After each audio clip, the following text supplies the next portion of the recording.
ఓం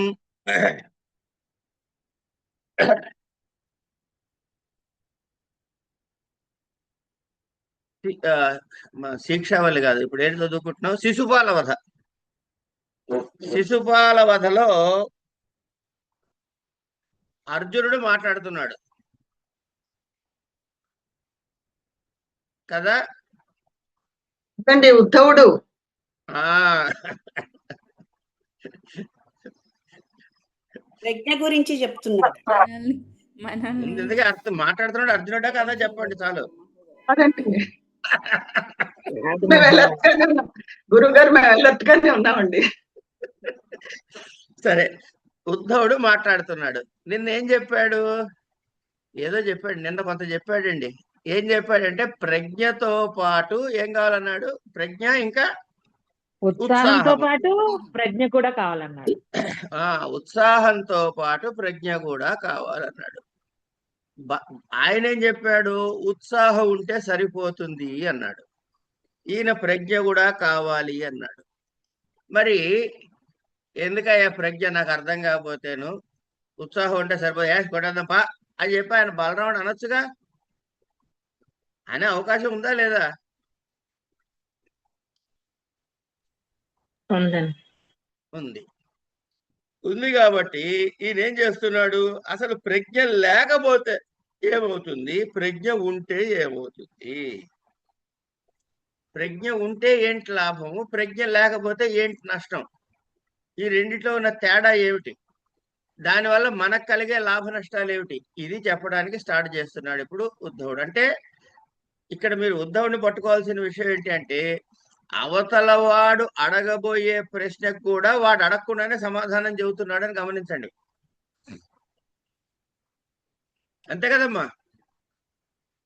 వాడు చెప్పాడు నాకు ఉత్సాహం ఉంటే చాలన్నాడు. లేదు ప్రజ్ఞ ఉత్సాహం రెండెందుకయా చెప్పాడు. కోపడకుండా ఈయనే సమాధానం చెప్పేస్తున్నాడు. చెప్పండి. 78. 78గా 78 కాదండి. చదవాలి. అవునండి, 77 వరకు అయ్యాయి. 77 తర్వాత మా చిన్నప్పుడు మా సార్ నేర్పించాడు 78 వస్తుందని.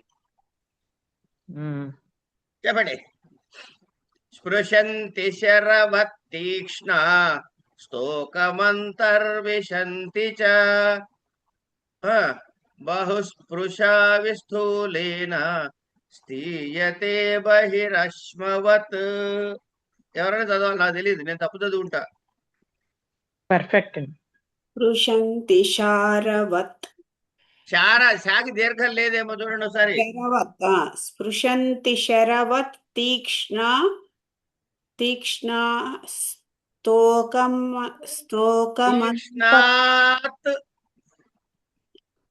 స్పృశంతి శరవత్ తీక్ష్ణాత్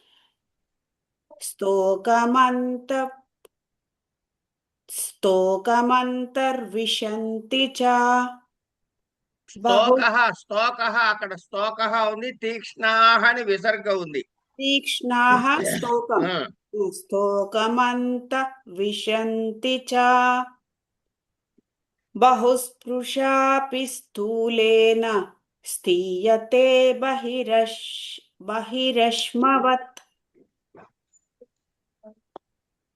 బహుస్పృశాపి స్థూలేన స్థీయతే బహిరశ్మవత్. స్పృశంతి శరవత్ తీక్ష్ణాః స్తోకం అంతః విశంతి చ. బహుస్పృశా అపి స్థూలేన స్థీయతే బహిః అశ్మవత్.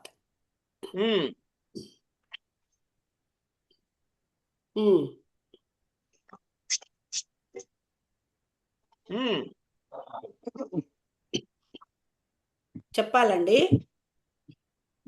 కాదు, మళ్ళీ ఒకసారి చదవండి, నాకు అర్థం కాలే.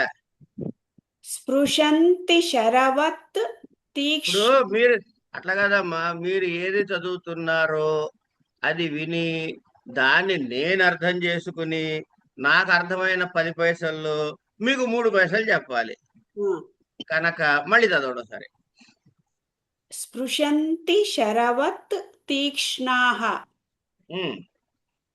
స్థోకం అంతః విశంతి చ ఉమ్, బహుస్పృశా అపి ఉమ్, స్థూలేన స్థీయతే బహిః అశ్మవత్.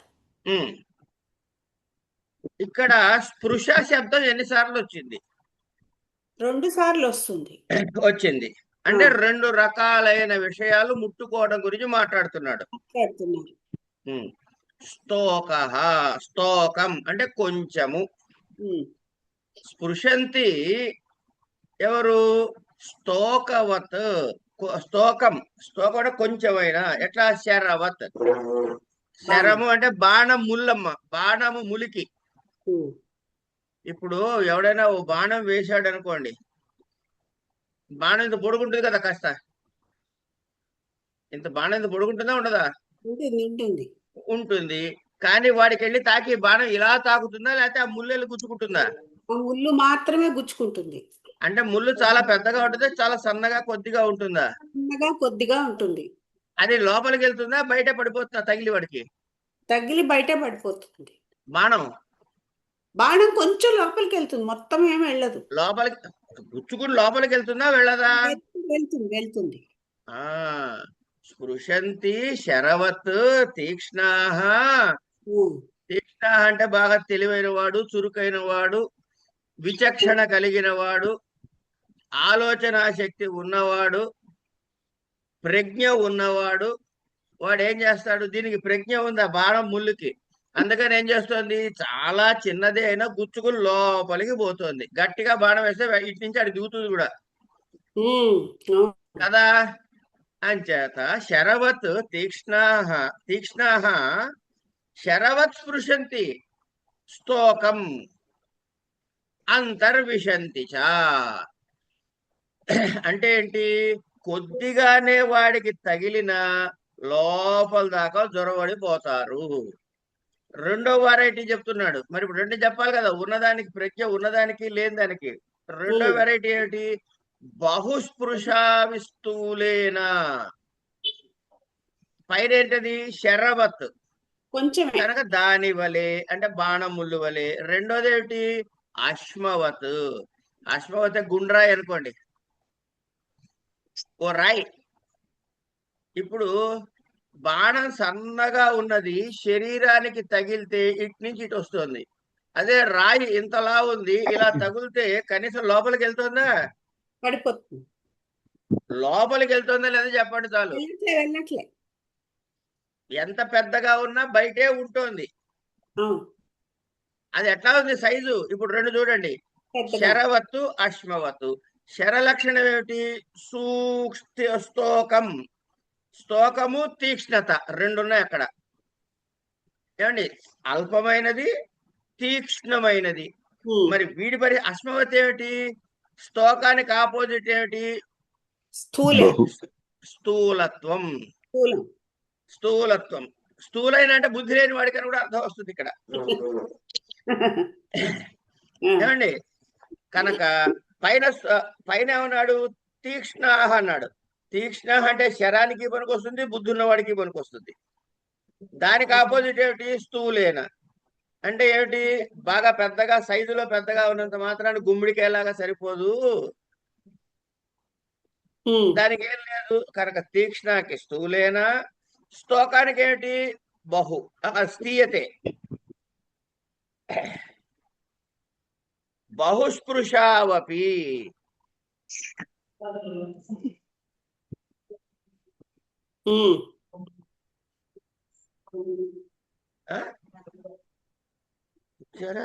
ఇట్లా చేయండి. ఎంతమంది?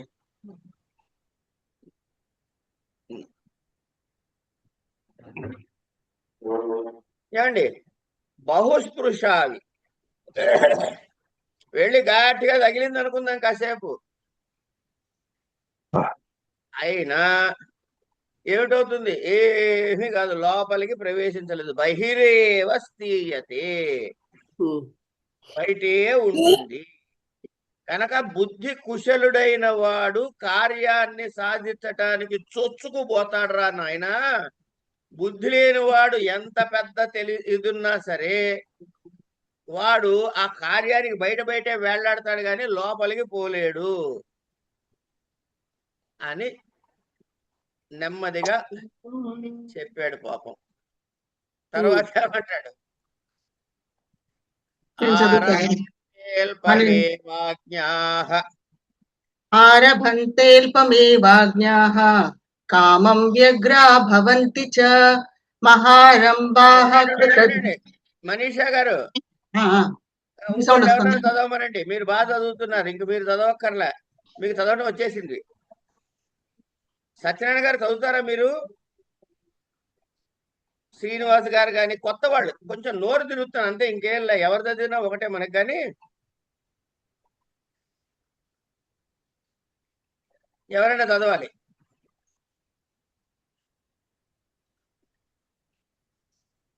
గోపాలకృష్ణ గారు చదవండి, ఎవరైనా పర్వాలే, ఏం లేదమ్మా. మీకు నోటికి అలవాటు పడుతాను అంతే. నేను చెప్పేయగలను ఒక 2 నిమిషాలు చదివేసి.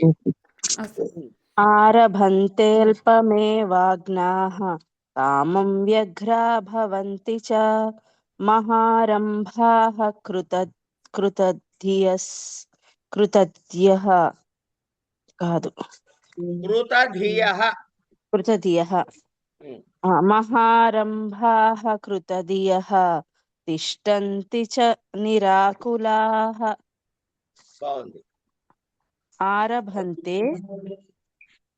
ఆరభంతే అల్పం ఏవ అజ్ఞాః అల్పమేవ అజ్ఞాః అజ్ఞాః ఆరభంతే అల్పం ఏవ అజ్ఞాః కామం వ్యగ్రాః భవంతి చ కామం వ్యగ్రాః భవంతి చ మహారంభాః కృతధియః తిష్టంతి చ నిరాకులాః. ఇది పదవిభాగం అండి.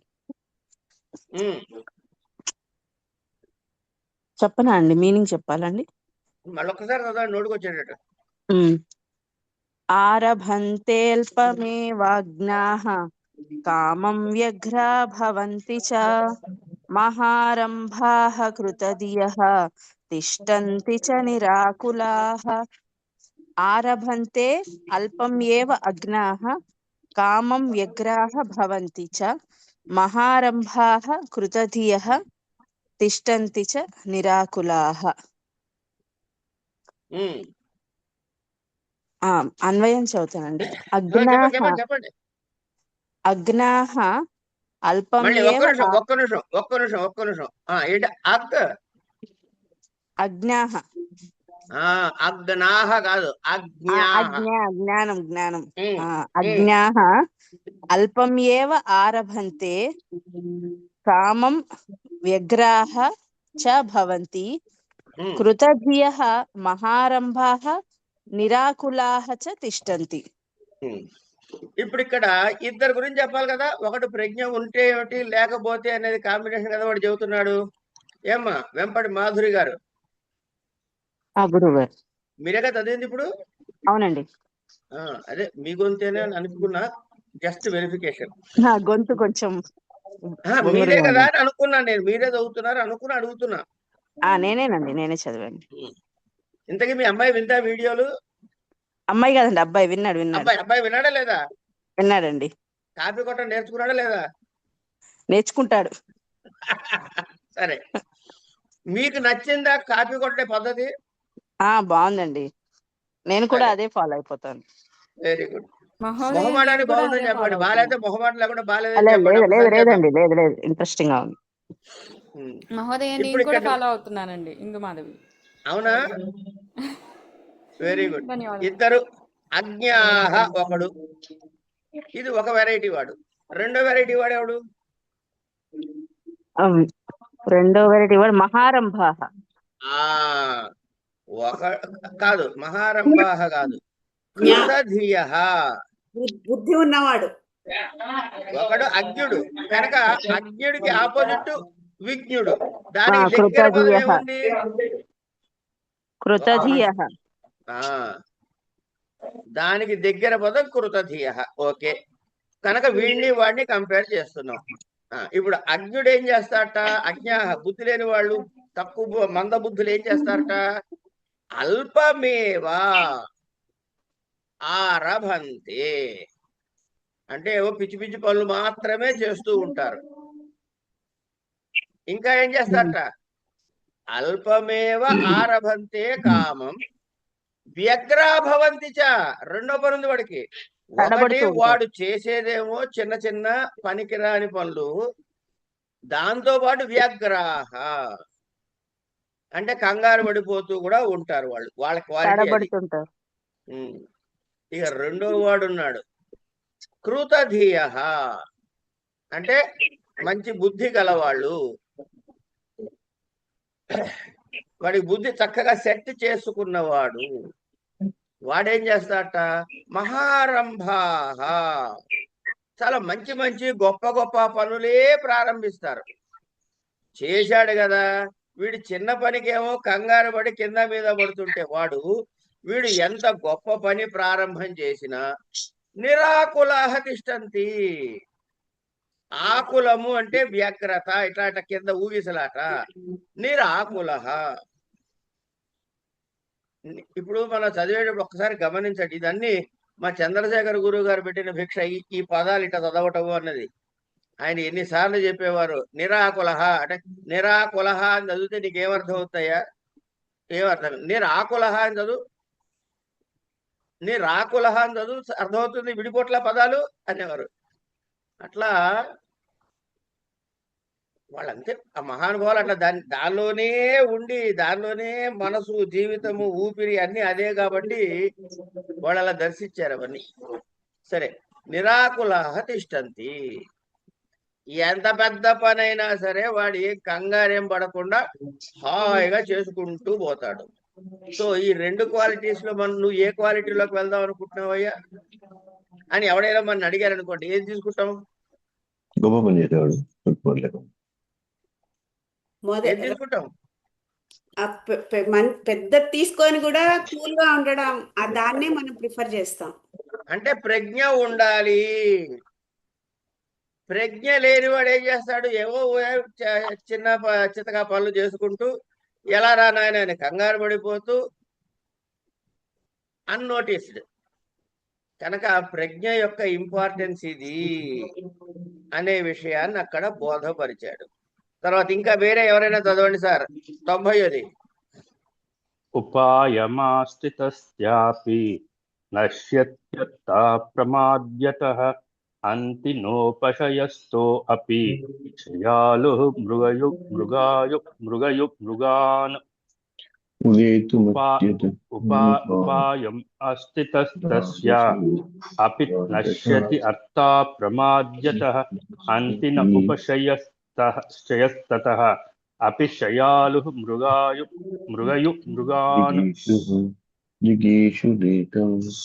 ఉపాయం అస్థితస్య అపి నశ్యతి అర్థా ప్రమాద్యతః అంతి న ఉపశయస్తతః అపి శయాలు మృగాన్.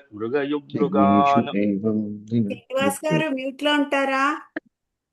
ఆయన వెనకాల చదువుతున్నారు, చదవనండి అమ్మా. ఆయన మన పాఠమే చదువుతున్నారు. ఉపాయం అస్తి తస్య అపి ప్రమాద్యతః ఉపాయం అర్థాః. తస్య అస్తి అపి. ఉపాయం అస్తి తస్య అపి ప్రమాద్యతః అర్థాః నశ్యంతి శయాలుః మృగయుః ఉపశయోస్తత్ అపి మృగాన్ నహంతి. అవ్యయం.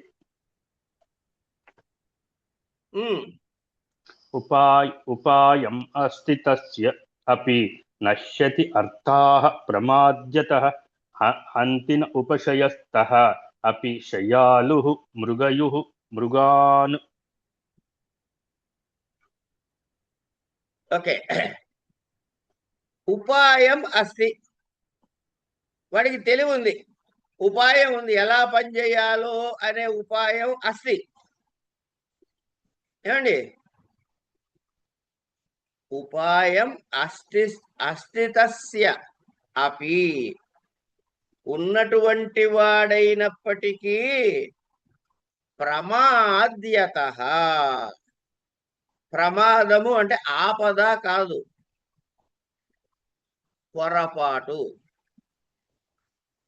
పొరపాటు చేసినట్లయితే ఏమండి ఏమవుతుంది? హంతి చెప్పండి తర్వాత హంతి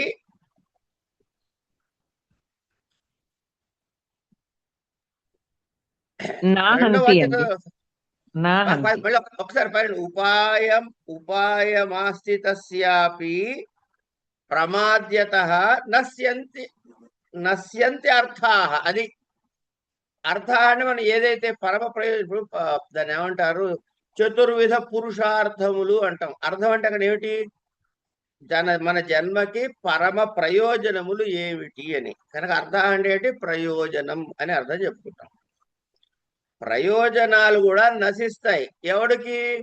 పొరపాటు చేసేవాడికి. వాడికి తెలివి ఉంది, టెక్నిక్స్ ఉన్నాయి, కానీ పొరపాటు చేస్తాడు. ఎట్లా? పరీక్షకి వెళ్తాం, బాగా చదువుకెళ్తాం, కానీ అక్కడికి వెళ్ళి ఒకప్పుడు ఏం చేస్తాం, ఇది కాదులే ఇది అయి ఉంటుందిలే అని చెప్పి రాసేసి వస్తాం. ఆలోచిస్తాం కాసేపు కూర్చుని. ఎందుకు? తొందరగా రాసేయాలి, ఇంకా బోల్డ్ పేపర్ రాయాలి మనం అని. అప్పుడు ఏమిటదే మార్కులు నశ్యంత్యర్థాః, మార్కులు పడవు. కనుక మనం ఆలోచించే పరీక్ష రాయాలన్నమాట. మన కోసమే చెప్పాడు ఇది. ప్రయోజనం నశిస్తుంది. ప్రయోజనం నశిస్తుంది. ప్రయోజనం నశిస్తుంది. వీడికి తెలివి లేదా? అబో చచ్చేంత తెలివిందండి. మరి ఎందుకయ్యా మరి నశించింది ప్రయోజనం అంటే? ప్రమాద్యతః. ఎవడైతే ఏం చేశాడు? ప్రమాద్యత అంటే ఏం చెప్పుకున్నాం? పొరపాట్లు చేస్తే. జాగ్రత్తగా ఉన్నాడు. అజాగ్రత్తగా ఉన్నాడు, పొరపాట్లు చేశాడు. ఎట్లాట? తర్వాత చదవండి.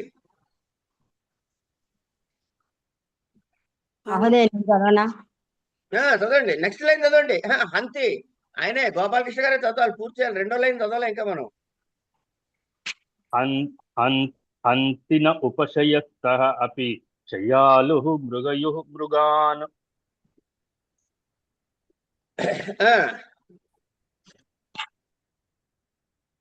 హంతినః ఉపశయస్తః అపి శయాలుః మృగయుః మృగాన్. మృగః అంటే జింకండి, మృగయుహు అంటే జింకలని చంపేవాడు, వేటగాడు. వాడు ఏం చేస్తున్నట? శయాళుహు, నిద్రపోతున్నట. వాడికి నిద్ర ఎక్కువ అలవాటు. వాడు వేటగాడు. ఏం చేశాడు వాడు? ఏమండి, వాడు నిద్రపోతండి. ఓ జింకో ఏదో మృగమో వస్తే దాన్ని చంపాలని వాడు ఎక్కడ దాక్కుంటాడు? ఓ చెట్టు పక్కన దాక్కుంటాడు. అని చేత ఏం చేశాడు వాడు? ఉపశయస్తః అపి, జింకని చంపేటటువంటి ఉపాయం వాడి దగ్గర ఉంది. చెట్టు పక్కన కూర్చున్నాడు, బాణం పట్టుకున్నాడు, కానీ నిద్రపోయాడు. నిద్రపోతు కదా మరి. ఇట్లా దాదాగా 5 నిమిషాలకు ఒకసారి ఆవలించుకుంటే నిద్రపోయాడు. ఇంకా పాఠం ఏం చెబుతున్నా మొహం. కనుక ఇప్పుడు మృగాలు వచ్చినా కూడా వీడు చంపగలడా? పోని వీడు చంపటానికి కావలసిన తెలివితేటలని వీడికి ఉన్నాయిగా. చెట్టు పక్కకి వెళ్ళాడు, బాణం తీసుకెళ్ళాడు, ఎక్కుపెట్టి కూర్చున్నాడు, కానీ వాడు చేసిన పొరపాటు ఏమిటి? గుర్రు పెట్టి నిద్రపోయాడు. అప్పుడు వాడి ఫలితం వచ్చిందా? రాలేదు. అలాగే ఉపాయం ఉన్నప్పటికీ కూడా పొరపాట్లు చేసేవాడికి వాడు ఏ సంకల్పంతో వెళ్తాడో అవి సిద్ధించవు. కనుక mister Krishna, you have every talent, I understand, but if we commit mistakes we will not win అంటాడు అనమాట ఇంగ్లీష్ లో.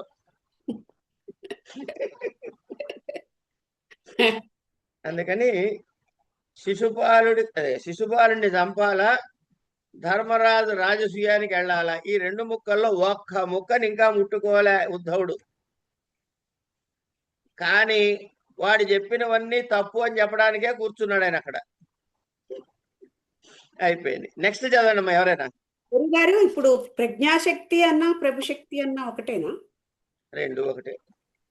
ఓకే, సో ఇక్కడ వరకు కూడా మొత్తం 4 శ్లోకాలు బుద్ధిని గురించిన ఇంపార్టెన్స్ గురించి చెప్పాడు. ప్రజ్ఞాశక్తి ఉండడం వల్ల ఏం జరుగుతుందనే చెప్పాడు. నెక్స్ట్ ఇది ఇంకా ఉత్సాహ శక్తి గురించి మొదలు పెడుతున్నాడు. గురుగారు నేను చదువుతానండి. చదవండి చదవండి. ఎవరో మగవాళ్ళ గొంతు వినపడి చదువుతానని చెప్పి వాళ్ళు చదివిన తర్వాత ఇప్పుడు గురుగారు నేను చదువుతానండి. సత్యనారాయణ. చదవండి సత్యనారాయణ గారు. ఉదేతుమత్య జన్నీహం నెమ్మది తొందర ఏం లేదు, నెమ్మది ఉదేతుమత్య జన్నీహం రాజసు ద్వాదశాస్వపి జిగీషురేకో దినకృతాదిత్యో శివ కల్పతే. ఉదేషు మత్య జన్నీహాం రాజసు ద్వాదశస్వాపి జిగీషురేకో దినకృతాదిత్యో శివ కల్పతే. పద విభాగం. ఉదేతుం అత్యజన్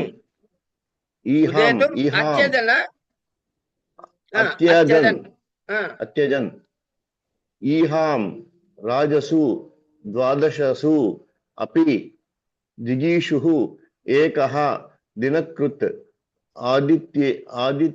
ఆదిత్యేషు ఇవ కల్పతే.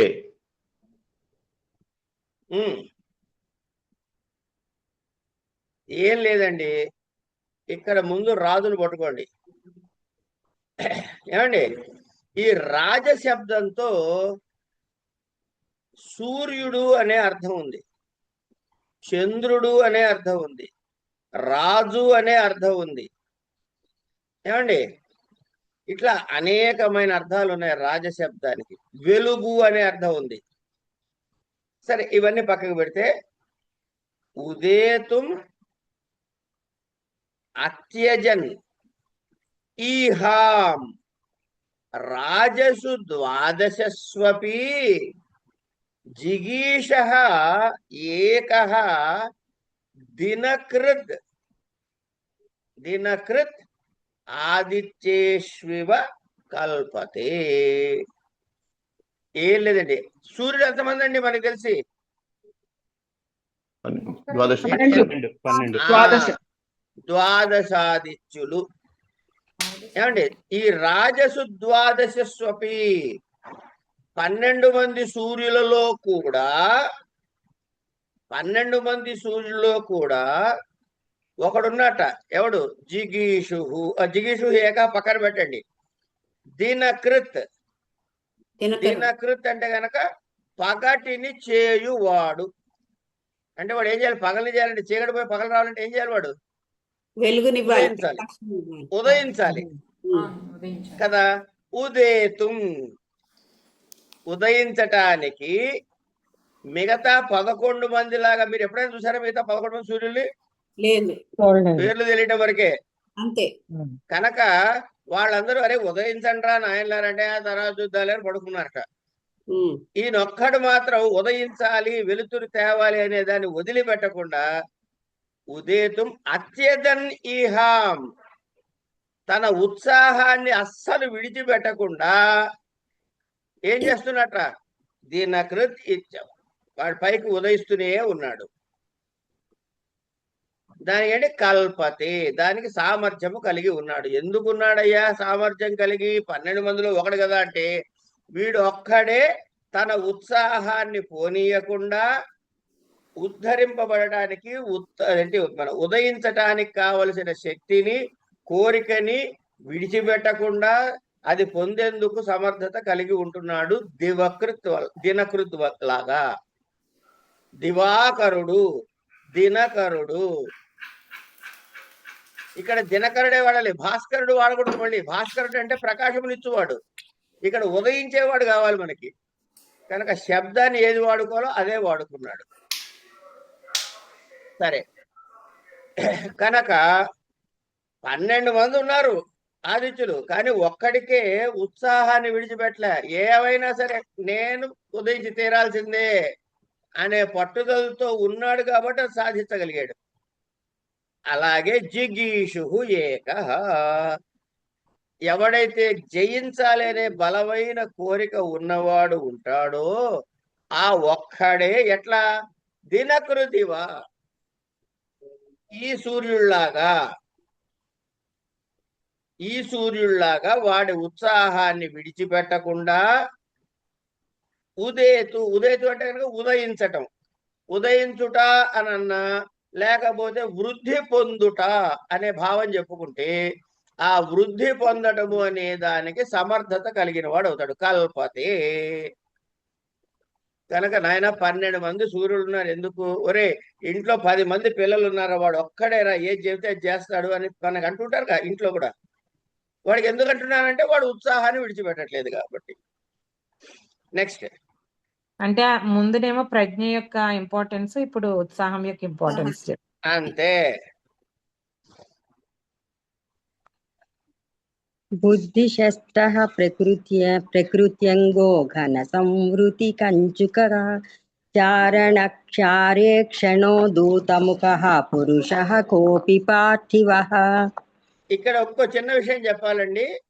ఈయన చెబుతున్నది రాజకీయమైన విషయం కాబట్టి ఆ రాజకీయ జ్ఞానము కలిగిన వాళ్ళకి ఈ శ్లోకాల్లో మనకి తోచిన దానికైనా విశేషమైన అర్థాలు తోచే అవకాశం ఉన్నది. అంచేది వృధా పదాలు ఉన్నాయనుకోండి. ఇప్పుడు సూర్యుడి దగ్గరకు వచ్చేటికి రాజశబ్దాన్ని వాడాడు. ఈ రాజశబ్దాన్ని అక్కడే అన్వయించాలా, రాజులు కూడా అన్వయించాలంటే మనకి తెలిసినంత వరకు రాజశబ్దాన్ని సూర్యుడికి పెట్టాం. ఇంకా ఏమైనా విశేషార్థాలు కూడా ఉండొచ్చు, వాటి జోలికి మనం పోవక్కర్లేదు ప్రస్తుతానికి. అది విశేషమైన పాఠం చదువుకునే వాళ్ళకి మాత్రమే, పరీక్షలకి ఇంత చాలు. నెక్స్ట్ చెప్పండి అమ్మా. ఒక్క నిమిషం గురుగారు, ఇక్కడ మనం ద్వాదశాదిత్యులు ద్వాదశ రాజమండలంలో ఉన్న పేర్లన్నీ కూడా రాయాలా? ఇది ఒకవేళ ఈ శ్లోకం ఇస్తే అక్కర్లేదు. Thank you. అక్కర్లేదు. ఇక్కడ మనం ఏం చెప్పుకోవాలంటే ఎప్పుడు కూడాను ఇంత పెద్ద ప్యాసేజ్ ఇచ్చి చిన్నగా చేయమనిస్తాడు, దీన్ని ఏమంటారు ప్రిసీ రైటింగ్ అంటారు. ఇంత వాక్యం ఇచ్చి ఇంత పెద్దగా రాయమంటారు, దాన్ని ఎస్ఏ రైటింగ్ అంటారు. మనం ప్రిసీ రైటింగ్ దగ్గర అవుదాం. ఏమంటారండి చిన్నగా రాసేదాన్ని? ఏది చిన్నగా రాసేదాన్ని ఏమంటారండి? ప్రిసీ రైటింగ్ అండి, PRECIS. ఓ ఓ ఓ అస్తు, ధన్యవాదాలు. అక్కడ ఉత్సాహం యొక్క ఇంపార్టెన్స్ చెప్తున్నారు కాబట్టి దానికి ముఖ్యమైన పాయింట్ అది. ఇక్కడ ఏం చేయొచ్చు అంటే ఆదిత్యులు ఏ విధంగా అయితే 12 మంది ఉన్న ఒక్క దినకరుడు ఒక్కడే ఉదయిస్తున్నాడు, రాజుల్లో కూడా అనేక రకాలైన రాజులు ఉండొచ్చు గాక అందులో ఉత్సాహం ఉన్న రాజు మాత్రమే జయిస్తాడు అని చెప్తే అయిపోయింది. అంటే మనకి అక్కడికి ఏదో బోర్డు తెలిసని అనుకునేలా చేస్తాం అనమాట, భ్రమ కల్పించటం. అది సరే, చదవండి అమ్మా నెక్స్ట్ శ్లోకం. బుద్ధిశస్త్రః ప్రకృత్యంగో ఘన సంవృతి కంచుకః చారే క్షణో దూతముఖః పురుషః కోపి పార్థివః. బుద్ధిశస్త్రః ప్రకృత్యంగో ఘన సంవృతి కంచుకః చారే ఓకే చారే ప్రకృత్యంగః ఘన సంవృతి కంచుకః చారేక్షణో దూతముఖః పురుషః కోపి పార్థివః. బుద్ధిశస్త్రః ప్రకృత్యంగః ఘన సంవృతి కంచుకః చారేక్షణః దూతముఖః పార్థివః కోపి పురుషః. అది ఇక్కడ 5వ 6వ చెప్పాడు. బుద్ధిశాస్త్ర, ఈ పార్థివ. పార్థివ అంటే ఎవరండి? రాజు. ఏమండి?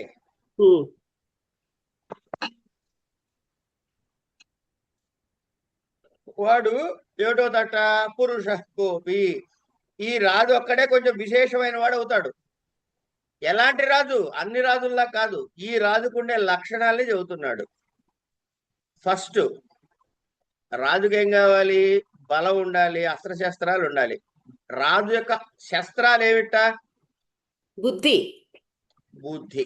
బుద్ధి శస్త్ర. ఇది ఏమిటవుతుంది? రూపకాలంకారం అవుతుందా?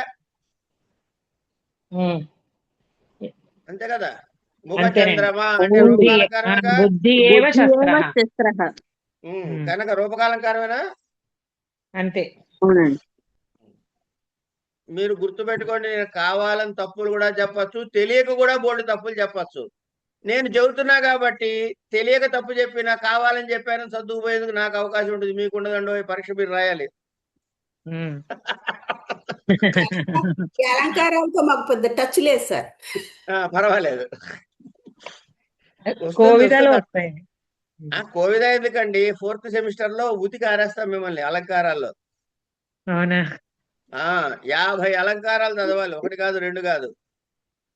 అందులో ఒక్కొక్క దానిలో 25 వెరైటీలు. అయ్యో బాబాయ్. ఒక ఉపమాలంకారంలోనే 16-32 వెరైటీస్ చెప్తాడు మీకు. ఇప్పుడే గుండె జారిపోతుంది. ఎందుకండి ఏం అప్పుడు లేదు. జరగకూడదు. అప్పటికైనా అలంకారాలు చేసుకోవడం నేర్చుకుంటామేమో గురుగారు. హలో అలంకారాలు పుట్టక్క, చాలా ఇంట్రెస్టింగ్ గా ఉంటాయి.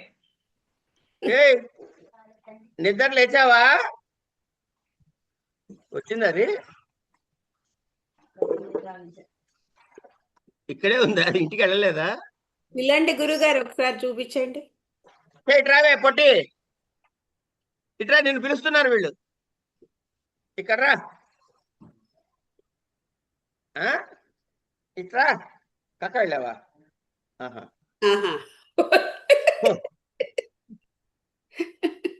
ఇక్కడ చూడు, ఇక్కడ చూడు సార్. నమస్తే పెట్టు వాళ్ళకి. Hello, hi. నమస్కారः. హాయ్. భవత్యాः నామ కిం? నీ పేరేంటి? నీ పేరేంటి? నా పేరు ఇందు మాధవి. నీ పేరేంటి? చెప్పు పేరు. మా ఇంట్లో బంగారు తల్లి ఎవరు? అల్లరి పిల్లవా బంగారు తల్లి అంటే నేను అల్లరి పిల్లనే చెబుతాను. సూపర్. ఏం మొహమాట లేకుండా నేను అల్లరి పిల్ల. బెస్ట్. కాదు, ఇప్పుడు మంచిదాన్ని అంటే నిరూపించుకోవాలి, అల్లరి పిల్ల అంటే నిరూపించుకోకర్లేదు కదా. అంటే నిన్న సరే వెళ్ళరా అమ్మ దగ్గరికి వెళ్ళరా పోపరి. నిన్న ఏదో అంది నన్ను, ఏదో అడిగింది, మొత్తం నాకు గుర్తులేదు. టీవీ పెట్టుకుని ఏదో పెట్టమంది, కాదు అది ఏంటనే ఏదో అడిగింది, నాకు గుర్తులేదు. నేనేం చెప్పకుండా పని చేసుకుంటున్నాను. నా ఎదురుకుండా వచ్చి నుంచుని ఏంటి అని అడిగానా అంది. అంటే ఇప్పుడు నేను సమాధానం చెప్పలేదు ఇంకా దానికి. ఇగో దాని పెద్ద అడ్డగాడిది వచ్చింది. ఇట్రా, నమస్తే పెట్టు. హలో, నీ పేరు చెప్పే సుబ్బి. హాయ్. నీ పేరేదో ఉండాలి, సీడీనో ఏదో. CD CD CD. సిడి అంటే తెలుసామా మీకు మాధురి గారు? తెలీదు. ఆ రోజు చెప్పలేదు నాకు మీరు. చెప్పే సిడి అంటే ఏంటో నాకు చెప్పలేదు. నువ్వు చెప్పే సిడి అంటే ఏంటి చెప్పే. కాదు, సిడి క్రాస్ డాంకీ. ఏంటండి అసలు పేరేంటండి? అసలు పేర్లు చెప్పట్లేదు. క్రాస్ డాంకీ అడ్డగాడిదే. ఓ అడ్డగాడిదా? అయ్యయ్యో, అసలు బంగారు తల్లి ఏంటి, ఈ శ్లోకాలు ఎంత బాగా పాడుతుంది. అసలు పేర్లు ఏంటండి మహోదయ? అసలు పేరు చెప్పే. శ్రూయతే. వినపడలా గట్టిగా చెప్పు.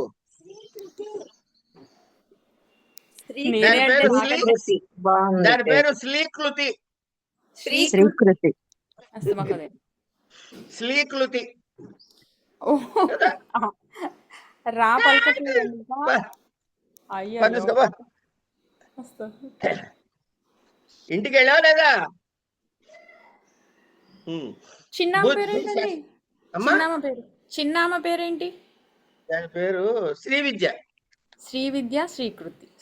శ్రీ విద్య. ధన్యవాదాలు. బుద్ధి శస్త్ర. ఏమండి, బుద్ధ్యస్త్ర అని ఎందుకు అనలేదంటారు?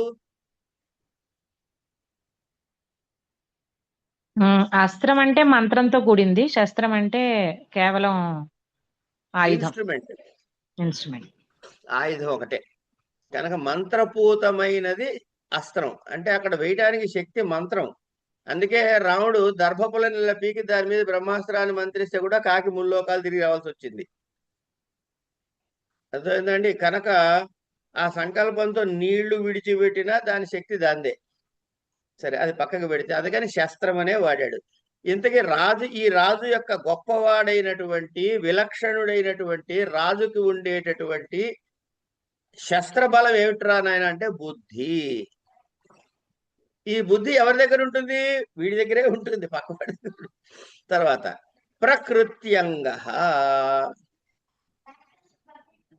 ఏమండి, అంగములు అంటే రాజ్య అంగములు కొన్ని ఉంటాయి. రాజ్యాంగం అంటే అదే కదా, అనేకమైన పాకెట్స్, ఇన్స్ట్రుమెంట్స్. ఇవన్నీ ఏంటి? రాజు, మంత్రి, సేనాధిపతి, సేవకుడు, తర్వాత ఏమైనా గూఢ, ఇట్లా రకరకాలు ఉంటారు. ఆ కాంబినేషన్ ప్యాక్, సుహృతు, కోశము, రాష్ట్రము, అవన్నీ వస్తాయి. ఇవన్నీ కలిపి వచ్చిన ఈ అంగాలు ఏవైతే ఉన్నాయో ప్రకృత్యంగ. ఇవన్నీ అంటే బహువ్రీహములు కాదు. ఇవన్నీ ఈ అంగములు కూడా తనకి సహజముగా ఉండటం. ప్రకృతి అంటే సహజంగా ఉండటం, సహజమైన సమర్థవంతమైనవి. ఘన సంవృతి కంచుక. ఘన సంవృతి ఏమండి మీరు ఈ శిశుపాల వద్ద చెప్పండి స్వామి, మిగతావన్నీ మాకెందుకు అనకండి. మనము అదేంటది అదేంటది దీని ముందు రెండో పేపర్ ఏంటమ్మా అది? సిద్ధాంత కౌముది. సిద్ధాంత కౌముదిలో తుల్యాస్య ప్రయత్నం సవర్ణం. ఏమండి, ప్రయత్నాల దగ్గర ఎన్నున్నాయి? బాహ్య ప్రయత్నాలు, ఆభ్యంతర ప్రయత్నాలు. ఆభ్యంతర ప్రయత్నాలు ఏమేమిటి? వివృతము, సంవృతము. ఆపండి అక్కడే చాలా నాకు కావాల్సింది. సంవృతము అంటే మూసేసి ఉన్నది, అంటే గోపనము చేయబడినటువంటి, అదే సంవృతం ఇక్కడ. ఘన సంవృత, బాగా జాగ్రత్తగా ఎవ్వడికి తెలియకుండా గోపనంగా దాచినది. ఏమిటది?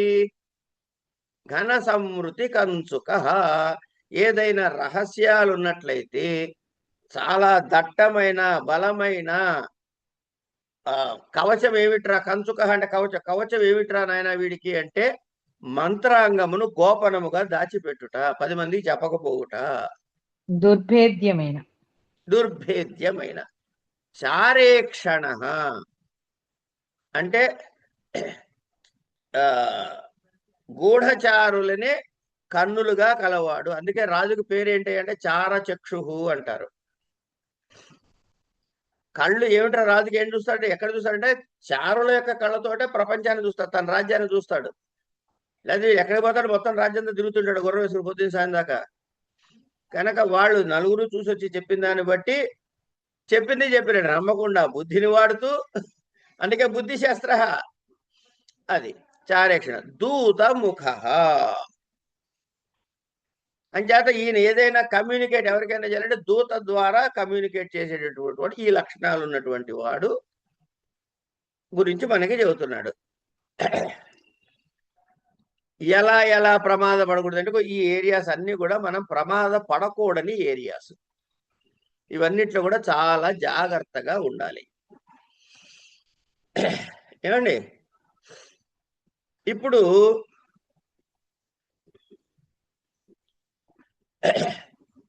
ఆయన ఏం చెప్పాడు? బలరాముడు ఏం చెప్పాడు? సామదాన భేద దండోపాయాల్లో ఏ ఉపాయాన్ని వాడమన్నాడు?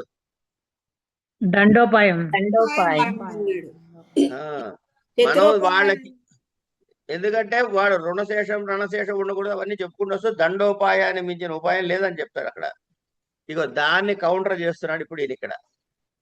చతుర్థోపాయము అనే శ్లోకం దగ్గర ఆయన చెప్పినటువంటి ఏదైతే క్షాత్రమే ఉండాలన్నాడో దానికి సమాధానంగా ఆయన ఎత్తాడండి. మళ్ళీ మామూలుగా ఈయన భాషలో ఏం చెబుతుంటాడు, ఆయనకు తగులుతూ ఉంటాయి. తేజ, తర్వాత చదవండి ఎవరైనా. తేజ క్షమా వా నైకాంతః కాలజ్ఞస్య మహీపతేః నైకమోజః ప్రసాదో వా రసభావవిదః కవేః. తేజః క్షమా వా న ఏకాంతః కాలజ్ఞస్య మహీపతేః న ఏకం ఓజః ప్రసాదః వా రసభావవిదః కవేః. ఇది నోట్బుక్ లో మా గురుగారు ఏంటి మాఘేసంతి త్రయోగుణాహక అన్నదానికి ఈ ఒక్క పద్యములో 3 ఉన్నాయట. ఉపమా, అర్ధగౌరవము, తర్వాత పదలాలిత్యం అని చెప్పారు. మీరు చెప్పండి, అయితే మొత్తం చెప్పండి. అయ్యో, అంటే కాలజ్ఞస్య మహీపతేహే అంటే సమయాసమయం, కాలజ్ఞస్య అంటే సమయాసమయం ఎరిగినవాడు, ఎప్పుడు ఏది చేయాలి ఇవన్నీని.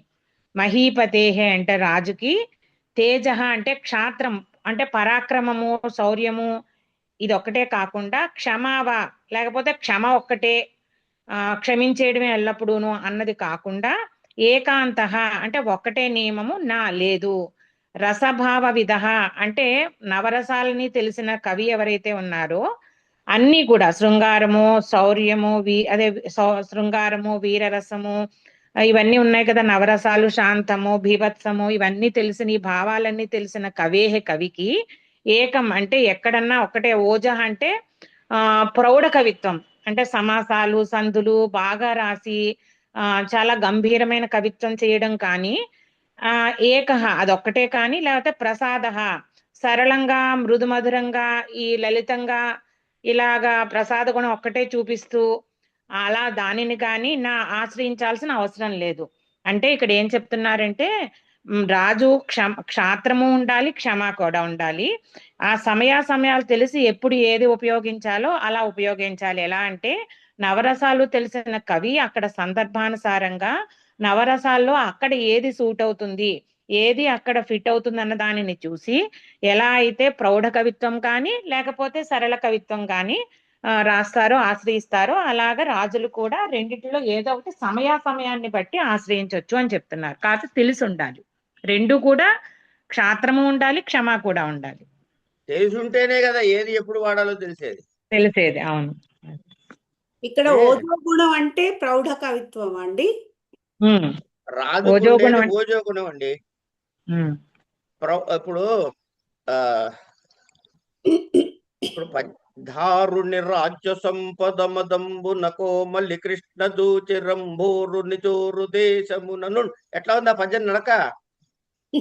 అదే ఓజో గుణం. ఓజో గుణం అంటే అదే.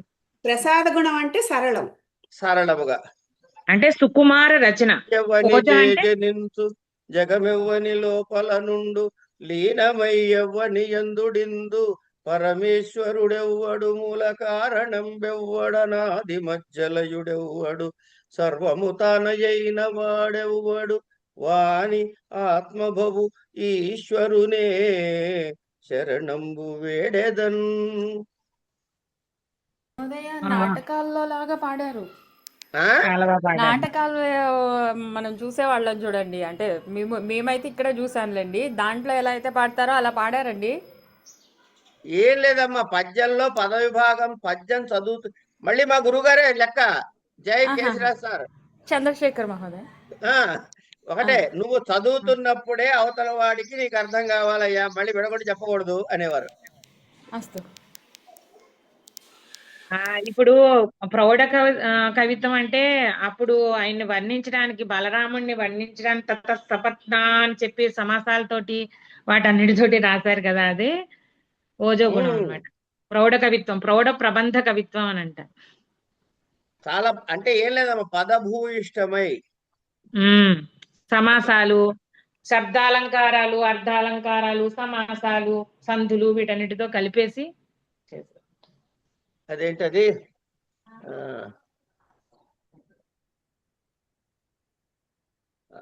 గుర్తులేదు. ఏవో రకరకాలు చాలా గుర్తొస్తుంటాయమ్మా మనకు అన్ని. అవి గుర్తు రావాలంటే అన్ని వెంటనే గుర్తురావు కొన్ని. అలాగే ఇక్కడ రాజు కూడా క్షాత్రము, క్షమ రెండు ఉండాలి అని చెప్తున్నాడు. ఇందులో ఏం చెప్పారంటే, ఓజ అంటే సమాస భూయస్త్వం, మాసలం, పదాడంబరం, పదడంబరం అని చెప్పారు. ఇప్పుడు ఇంకోటేమో మీకు సినిమా పాట చెప్తా, మీకు సినిమా పాట చెప్తా సరదాగా. చెప్పండి. ఏంటది? ఏ సినిమా పాటప్ప, మర్చిపోయినా. కురుక్షేత్రం అనే సినిమాలో ఆ యుద్ధం సీన్కి ఆయన పేరు ఏది శ్రీశ్రీ గారు ఒక పాట రాశాడు, ధర్మక్షేత్రం ఇది కురుక్షేత్రం అని. కపిధ్వజాంచిత సితాస్వరంజిత రథస్థితుడు కృష్ణార్జునులు అంటాడు. ఆ పదాలు చూడండి ఎట్లా వాళ్ళ ఆ ఓజోగుణాన్ని చూపిస్తున్నాడు.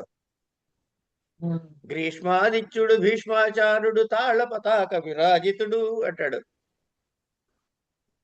మళ్ళీ కిందకు వచ్చేసిన తర్వాత మానవ జీవితమే ఒక మహాభారతం, అది మంచి చెడుల రెంటి నడుమ నిత్య ఘర్షణం అంటాడు.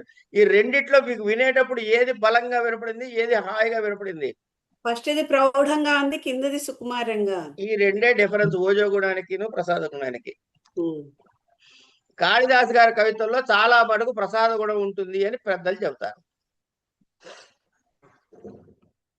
సరే, పూర్తి చేయమ్మా. నువ్వు నీ శ్లోకాన్ని పూర్తి చేస్తే జనగణమన పడదాం వాటికి. ఇంకేం చెప్పాలో నాకు తెలియదండి, మీరే ఇంప్రవైజ్ చేయాలి.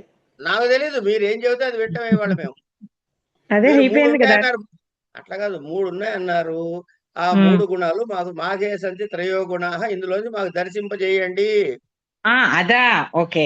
ఇక్కడ ఏంటంటే ఫస్ట్ ఉపమా చెప్తున్నాను. ఏంటంటే ఈ ఓజోగుణం ఇందులో కవికిని రాజుకి ఇద్దరికి పోలిక పెట్టారు. ఎలాగంటే ఈ కాలజ్ఞస్య అంటే సమయాసమయం ఎరిగిన ఎవరైతే కవి ఉన్నారో, అదే రాజు ఉన్నారో అతనికి, అలాగే నవరసాలు తెలిసిన కవికి మధ్యలో ఉపమానం. అలాగే తేజ క్షమ ఈ 2 ఎలా ఉన్నాయో అలాగే నవరసాలు ఓజ ప్రసాద 2 కాదు అని చెప్పి ఆ ఉపమా చూపించారు.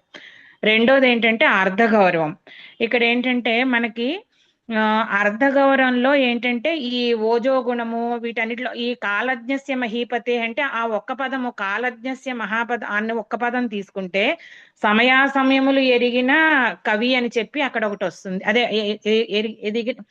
సమయాసమయాలు తెలిసిన రాజు అని వస్తుంది.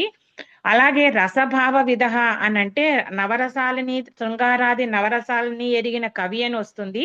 ఇలా ఒక చిన్న పదంలో ఎంతో అర్థాన్ని ఇమిడ్చారు. అలాగే మొత్తం శ్లోకాన్ని అంతా పట్టుకుంటే ఆ శ్లోకంలో కూడా అంటే అర్ధ గౌరవంతో కూడిన పదాలు ఉన్నాయి. ఇంకొకటి ఏంటంటే మనకి పదలాలిత్యం అంటే ఇక్కడ ప్రసాద, తేజ ఇలా మనందరికీ అర్థమైన సరళమైన పదాలు. ఇక్కడ కావాలంటే ఈ తేజ, ఓజ, క్షమ, ప్రసాద వీటి ప్లేస్ లో మనకి అమితమైన సంస్కృతంలో చాలా పెద్ద పదజాలం ఉంది, కోశంలో పదాలు ఉన్నాయి. అయినప్పటికీ ఒక సామాన్యమైన పాఠకుడికి అర్థమయ్యే రీతిలో ఎంతో సరళమైన పదాలతో ఈ పద్యాన్ని రచించారు, భావాన్ని తెలియజేశారు. అందుకని పదలాలిత్యం కూడా అందులో ఫిట్ అయింది. అది అందుకని ఏమిటి రసభావాలంటే నవరసాలు ఏదైతే శృంగారము ఇవన్నీ ఉన్నాయో వాటిల్లో ఉన్న భావం, ఆ రసాలలో ఉన్న భావం. అదే చెప్తున్నా, అందుకే ఆపా. రసము అన్నది ఒకటి, భావము అంటే స్థాయి భావము అని అర్థం. ఓహో, అది నాకు తెలియదు. అందుకే చెబుతున్నా, అది చెప్దామని ఆగా. నేను ఇందాక నుంచి నా దగ్గర కూడా దాచి పెట్టుకున్నాను నేను. అదే స్థాయి భావాలు, వ్యభిచారీ భావాలు, ఏమండి ఇట్లా ఈ భావాలు అనేది ఒక సపరేట్ టాపిక్. ఈ భావముల ఈ స్థాయి భావముల ద్వారానే రసము నిష్పన్నం అవుతుంది. అర్థమైందండి? ఇప్పుడు మీకు అక్కడ రక్తము అదంతా పడి ఉందనుకోండి, జుగుప్స కలుగుతుందా లేదా? అవును. ఈ జుగుప్స వల్ల మీకు కలిగేది అంటే బేభత్స రసం అన్నది ఉద్భవిస్తుంది అనమాట. ఈ జుగుప్స అన్నది ఇది. అట్లాగే జోకు వేస్తే నవ్వు వస్తుంది. నవ్వు ఎందుకు వచ్చిందంటే జోకు వేసాడు కాబట్టి వచ్చింది. అంటే రసం వల్ల ఉత్పన్నమయ్యేది భావం కాదు, రివర్స్ చెప్పారు. భావం వల్ల రసం. ఓకే, మీది అదే అలంకార శాస్త్రం అందులో విన్నానండి. మీరు నేను అందులోను ఆ వీడియోలోను మర్చిపోయాను. ఇప్పుడు చెప్పద్దు అవి, వాళ్ళు కన్ఫ్యూజ్ అవుతారు. అయ్యో మేము వెళ్ళలేదే అని కంగారు పడతారు, వినక్కర్లేదని తెలియదు వాళ్ళకి ఇప్పుడే. సరే, ఇక్కడికి ఇవాళ ఆపుకుందామండి, మిగతావి రేపు చూద్దాం. గారు చెప్పండి.